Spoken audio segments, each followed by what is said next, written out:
Assalamualaikum warahmatullahi wabarakatuh. Pagi ini Khazanah kembali menyajikan kepada Anda embun-embun ilmu yang terpendam dalam luasnya Khazanah Islam. Perkara yang menghambat dan menghancurkan amal dan jalan menuju ridho Allah yang pertama adalah dendam. Seseorang jika marah boleh jadi akan melampiaskan kemarahannya. Ada yang melampiaskannya dengan menyerang, dan ada pula yang memendam kemarahannya dan berusaha untuk menahan diri. Menahan marah terkadang dilakukan karena untuk mendekatkan diri kepada Allah. Ada yang melakukannya karena tidak mampu melampiaskan, lantaran pihak yang membuatnya marah ternyata lebih kuat atau mungkin lebih berpengaruh, sehingga ia tidak mampu membalas. Akibatnya ia merasa tertekan dan tertindas. Sedangkan kemarahannya akan mengendap di dalam hati hingga berubah menjadi dendam. Dendam inilah yang dalam bahasa Arab disebut al-hiqdu, yaitu luapan kemarahan yang tak terselesaikan sehingga sulit memaafkan dan melupakannya. Akibatnya timbul kebencian yang mengakibatkan rasa sakit hati, duka cita, serta emosinya tidak stabil. Menyimpan dendam ibarat menyimpan bom waktu, sangat berbahaya dan merugikan. Tak sedikit misalnya kita mendengar aksi balas dendam yang berujung urusan dengan pihak berwajib atau menimbulkan permusuhan berkepanjangan. Dendam sangat berbahaya bagi kesehatan. Seorang psikolog mengatakan, dendam yang disimpan di dalam hati dapat menjadi bibit dari segala penyakit. Dendam dapat memicu stres dan depresi pada seseorang. Sedangkan stres dan depresi adalah pemicu berbagai penyakit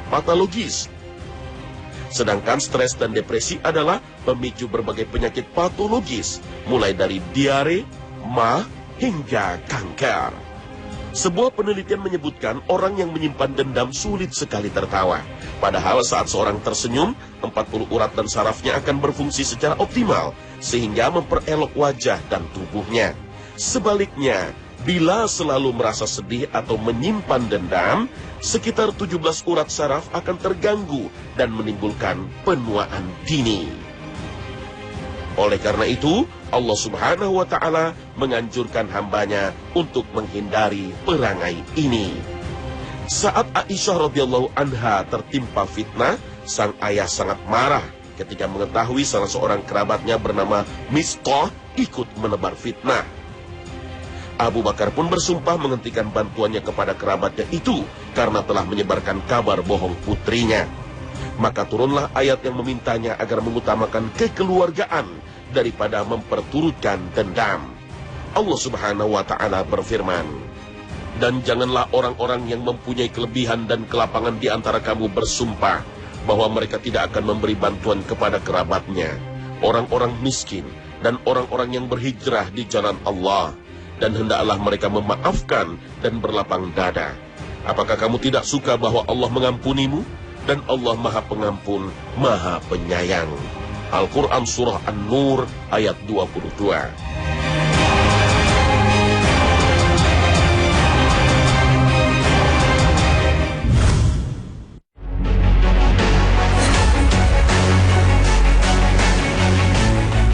Dengki menjadi penghancur dan perusak jalan menuju ridho Allah.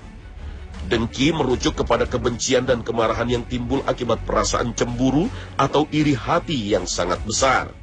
Penyakit ini amat dekat dan erat hubungannya dengan unsur jahat, benci, fitnah, dan perasaan dendam yang terpendam. Dengki atau hasad, seperti dijelaskan Imam Al-Ghazali, adalah membenci kenikmatan yang diberikan Allah kepada orang lain dan ingin agar orang tersebut kehilangan kenikmatan itu. Penyakit hati yang satu ini, yaitu dengki, dapat merasuki hati orang yang sakit, karena orang dengki itu merasa lebih hebat, tidak ingin kalah, ingin dianggap besar ataupun membesar-besarkan diri.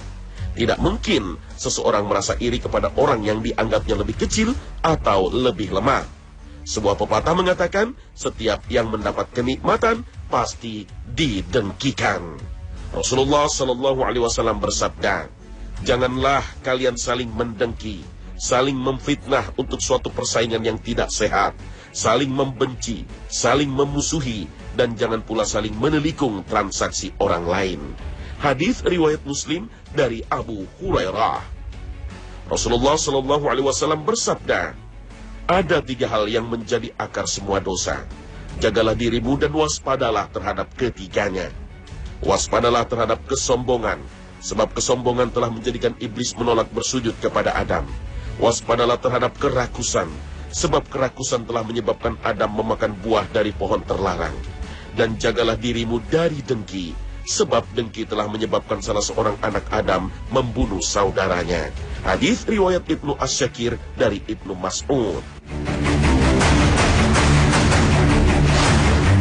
Dalam kesempatan lain, beliau juga bersabda, hindarilah dengki karena dengki itu memakan kebaikan, sebagaimana api memakan kayu bakar. Hadis riwayat Abu Daud. Hadis ini menegaskan bahwa dengki itu merugikan. Yang dirugikan bukanlah orang yang didengkikan, melainkan si pendengki itu sendiri. Ketika seorang pendengki melampiaskan kebencian dan kedengkian dengan melakukan hasutan kepada pihak lain, jangan beranggapan bahwa semua orang akan terpengaruh, kecuali orang-orang yang tidak membuka matanya dan tidak dapat berpikir objektif. Akan tetapi, banyak juga yang akan mencoba mencari informasi pembanding dan berusaha berpikir objektif. Sesungguhnya, kedengkian merupakan penyakit yang dapat mencukur habis atau mencukur gundul agama. Rasulullah SAW bersabda, telah menjalar kepada kalian penyakit umat-umat terdahulu, kedengkian dan kebencian. Itulah penyakit yang akan mencukur gundul. Aku tidak mengatakan bahwa penyakit itu mencukur rambut, melainkan mencukur agama. Hadis riwayat Tirmizi. Perilaku dan sikap pendengki mirip perilaku orang-orang munafik. Misalnya, selalu mencerca dan mencaci apa yang dilakukan orang lain, terutama yang didengkinya. Jangankan yang tampak buruk, yang nyata-nyata baik pun akan dikecam dan dianggap buruk. Allah Subhanahu wa Ta'ala menggambarkan perilaku ini sebagai perilaku orang munafik. Abu Mas'ud Al-Ansori mengatakan, saat turun ayat tentang infak, para sahabat mulai memberikan infak. Ketika ada orang muslim yang memberikan infak dalam jumlah besar, orang-orang munafik mengatakan bahwa dia riya. Dan ketika ada orang muslim yang berinfak dalam jumlah kecil, mereka mengatakan bahwa Allah tidak butuh dengan infak yang kecil itu. Maka turunlah ayat 79 surat At-Taubah. Hadis riwayat Bukhari dan Muslim. Orang munafik yaitu mereka yang mencela orang-orang beriman yang memberikan sedekah dengan sukarela, dan yang mencela orang-orang yang hanya memperoleh untuk disedekahkan sekedar kesanggupannya. Maka orang-orang munafik itu menghina mereka. Allah akan membalas penghinaan mereka dan mereka akan mendapat azab yang pedih. Al-Quran Surah At-Taubah ayat 79. Orang yang membiarkan dirinya dikuasai oleh iri hati akan menanggung beban berat yang tidak seharusnya. Karena setiap kali ia melihat orang yang didengkinya dengan semua kesuksesannya, hati dan perasaannya menderita.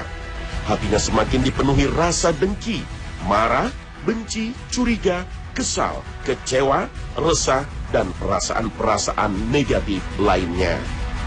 Sungguh sangat tidak enak menjalani kehidupan seperti itu, seperti layaknya penyakit.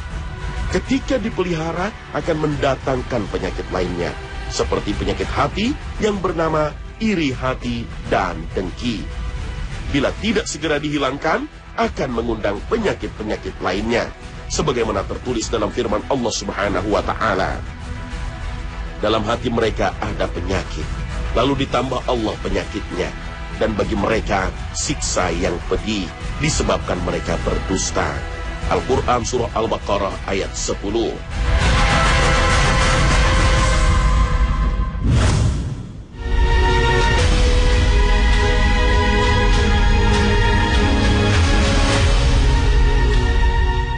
Bakhil, kikir atau pelit adalah sifat tercela yang ditimbulkan dari rasa egoisme yang keterlaluan. Orang yang karakternya demikian mempunyai hati yang keras, tidak mempunyai rasa belas kasihan dan tidak berperi kemanusiaan. Penyakit bakhil akan menyebabkan malapetaka yang besar terhadap suatu masyarakat.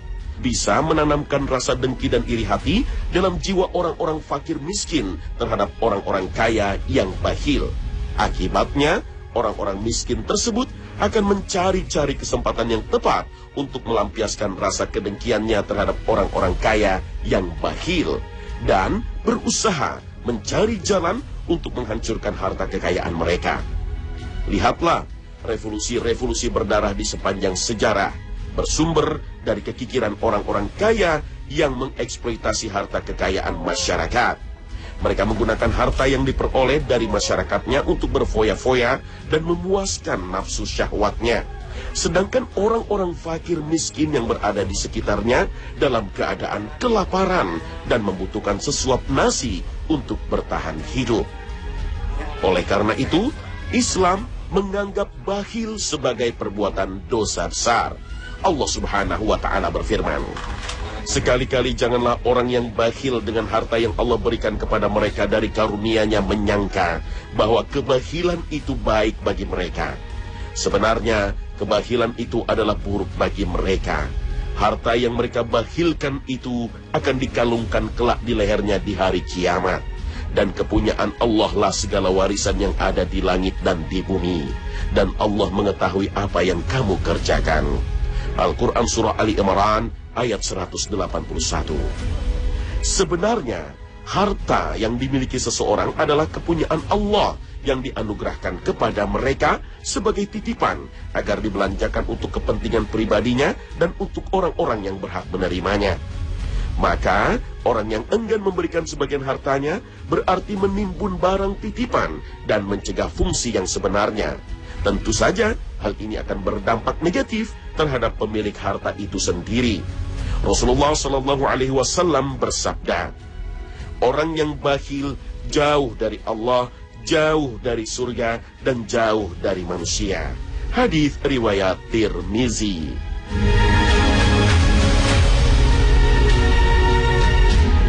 Nabi SAW juga pernah bersabda sehubungan dengan sifat yang tercela ini. Tak akan masuk surga orang yang suka menipu, orang bakhil, dan orang yang suka mengharap-harapkan pemberian dari orang lain. Hadis riwayat Tirmizi. Rasulullah juga menganggap bahwa bakhil adalah sifat yang amat berbahaya. Untuk itu beliau bersabda, lalu penyakit apalagi yang lebih parah daripada sifat bakhil? Hadis riwayat Tirmizi. Lalu Rasulullah SAW menjelaskan dampak negatif yang diakibatkan dari penyakit bakhil ini dalam sabdanya. Hati-hatilah kalian terhadap perbuatan kikir, karena sifat kikir telah menyesatkan orang-orang yang sebelum kalian. Mereka menghalalkan barang yang telah diharamkan, menumpahkan darah, dan memutuskan hubungan silaturahmi karena terdorong oleh sifat-sifat kikir mereka. Hadis riwayat Imam Ahmad. Seorang yang benar-benar beriman akan menjauhi sifat yang tercela ini. Tugas utama bagi seorang yang beriman ialah ikut merasakan penderitaan yang dialami oleh orang lain dan mencintai saudaranya sebagaimana mencintai dirinya sendiri. Untuk itu Rasulullah bersabda, ada dua sifat yang tidak boleh dilakukan oleh orang yang beriman, yaitu sifat kikir dan buruk sangka. Hadis riwayat Tirmizi.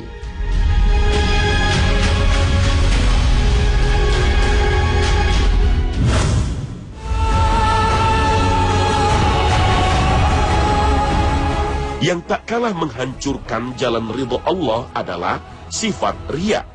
Suatu ketika, Natil, seorang tokoh dari generasi tabi'in dan pemuka warga Syam, pernah bertanya kepada Abu Hurairah radhiyallahu anhu, "Wahai Syekh, ajarkan kepada kami sebuah hadis yang pernah engkau dengar dari Rasulullah sallallahu alaihi wasallam."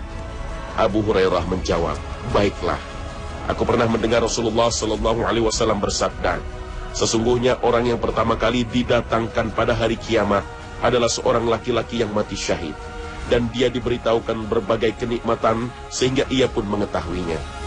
Kemudian orang itu ditanya, apa yang telah engkau lakukan di dunia? Orang itu menjawab, aku telah berperang di jalanmu sehingga aku mati syahid.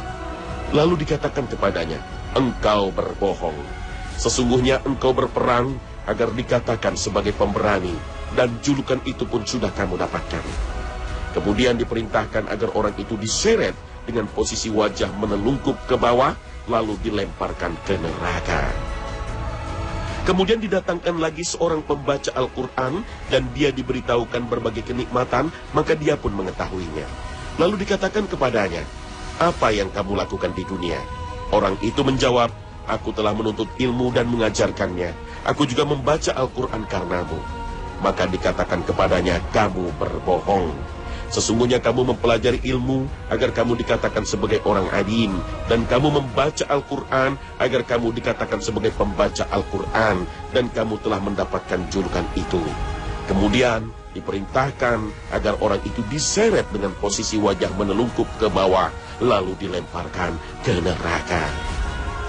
Kemudian didatangkan lagi seorang yang Allah berikan kepadanya kelapangan harta, dan dia menginfakkan seluruh hartanya itu. Dia diberitahukan berbagai kenikmatan, maka dia pun mengetahuinya. Dikatakan kepadanya, "Apa yang kamu lakukan di dunia?" Orang itu menjawab, "Aku tidak meninggalkan satu jalan pun yang engkau sukai untuk berinfak di dalamnya, kecuali aku telah menginfakkan di dalamnya karena engkau." Maka dikatakan kepadanya, "Kamu berbohong.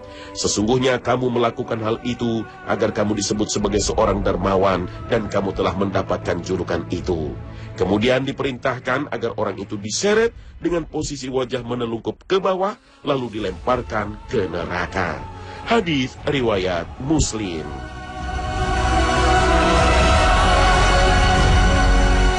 Inilah kabar nasib orang yang berbuat riya dalam hidupnya, yaitu melakukan suatu perbuatan karena pamrih, pamer, atau cari muka pada orang lain.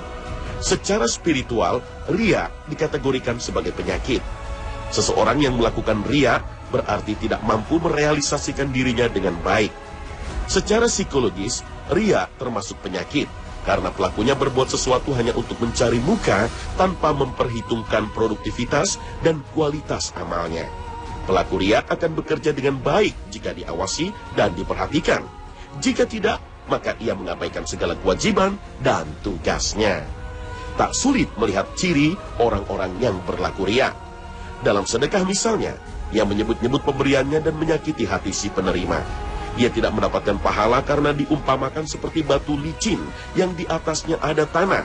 Kemudian batu itu ditimpa hujan lebat, lalu menjadilah dia bersih, tidak bertanah. Orang seperti ini digolongkan Allah sebagai orang kufur dan berteman atau bersekutu dengan setan. Orang yang riya dalam sholat berarti melakukannya dengan bermalas-malasan dan menjadi giat jika dilakukan di hadapan orang. Sosok seperti ini tergolong munafik yang diancam masuk neraka. Riya di dalam berperang terlihat dari sifat angkuh ketika berangkat berperang dan menghalangi orang lain untuk berpartisipasi dalam berperang.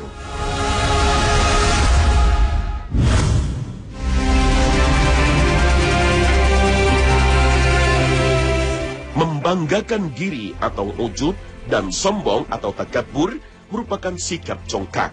Sombong dan menganggap besar diri sendiri tanpa dibarengi kemampuan yang memadai sehingga merasa dirinya besar, padahal keadaan sebenarnya kecil.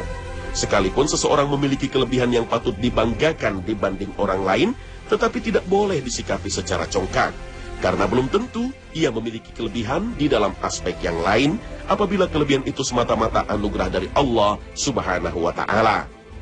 Sombong dianggap sebagai penyakit, sebab pelakunya tidak menyadari akan kekurangannya dan memaksa diri untuk memasang harga diri atau self-esteem yang tinggi. Kehidupan orang yang sombong tidak akan tenang, karena ia tidak rela jika orang lain memiliki kelebihan, sedangkan ia sendiri tidak berusaha untuk meningkatkan kualitas dirinya. Lihatlah bagaimana iblis menyombongkan dirinya di hadapan Allah Subhanahu wa Ta'ala. Iblis memandang bahwa dirinya lebih baik dari manusia. Iblis berkata, "Aku lebih baik darinya, karena engkau ciptakan aku dari api, sedangkan ia engkau ciptakan dari tanah." Al-Quran Surah Shad ayat 76. Menurut iblis, api yang menjadi bahan dasar penciptaannya lebih baik naturnya daripada tanah yang menjadi bahan dasar penciptaan manusia. Karena kesombongan, iblis memandang kualitas manusia dengan sebelah mata.